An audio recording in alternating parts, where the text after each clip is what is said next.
Веселым и массовым забегом запомнился День российского флага многим ижевским семьям. На набережной пруда Яблоку было негде упасть.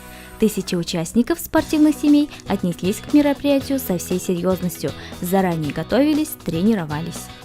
Конечно, мы все спортивные, и муж мой, и я, и дочка, и всегда мы любим не только, конечно, в определенные праздники заниматься спортом, но и в обычные выходные. Всегда стараемся поддерживать себя в спортивной форме. Сегодня всей семьей мы собрались на этот массовый пробег.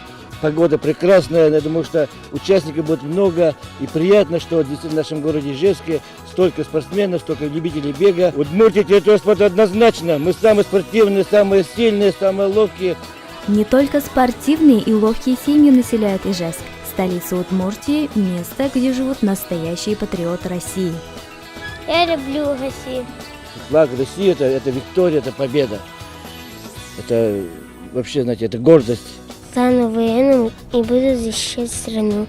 Российский флаг – это, я так думаю, что независимость для нашей страны. Красный – это огонь, синий – это небо, вода, белый – это космос.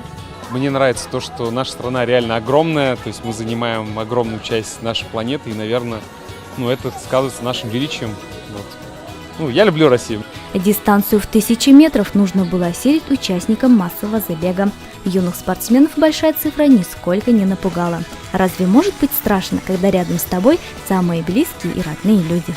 Кто вышел, тот уже победитель. Кто пересек финишную черту, тоже победитель. То есть у нас тут массовый забег, как говорится, все лучшее детям. От значка ГТО к олимпийской медали были лозунги. Вот у нас сейчас также от детских садов к профессиональному спорту.